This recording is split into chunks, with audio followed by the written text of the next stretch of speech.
the age of exploration, European traders were traveling all across the world. But there's one fascinating question that people often overlook.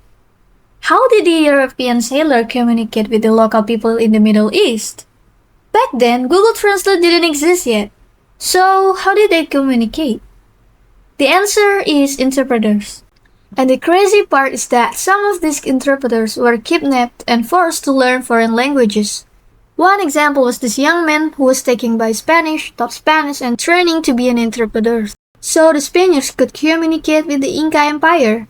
But what's truly scary is that he actually had a personal grudge against the Inca king at that time, and intentionally mistranslated and political manipulation, which ended up sparking a conflict between the Spanish and the Incas, and become one of the factors leading to the fall of the Inca Empire. And this ripples something important. Language wasn't just a tool of communication. It also could become a tool of conquest. By controlling interpreters and local languages, Europeans often control the flow of information itself. And anyone who has ever experienced a misunderstanding knows just how powerful communication can be.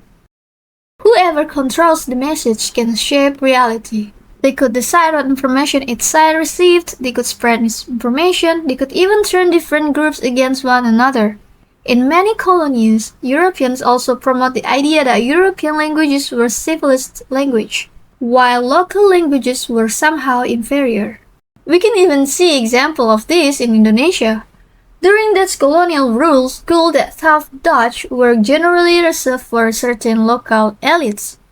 As a result, only a small portion of the population could directly communicate with the colonial government. A similar situation happened in India. Many British officials believed it was their mission to civilize the local population. English was portrayed as the language of progress and education. Language became closely tied to power and social status.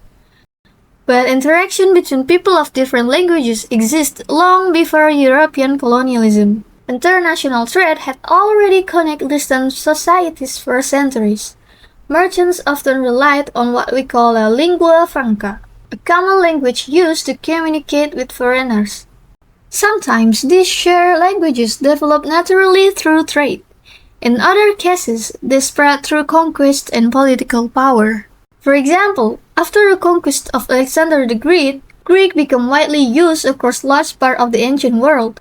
And because European powers eventually colonized vast regions of the planet, English has become today's global lingua franca.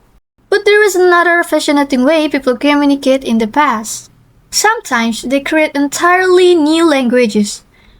During the North American gold rushes, migrants from different backgrounds needed a way to communicate. Over time, mixed languages emerged, combining indigenous languages, English, and French. Some of these languages was eventually spoken by hundreds of thousands of people. So in the end, language is much more than a way to talk. Language is a power.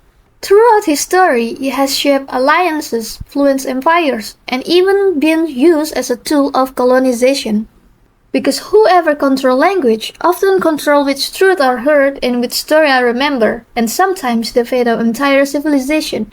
And as always, thank you.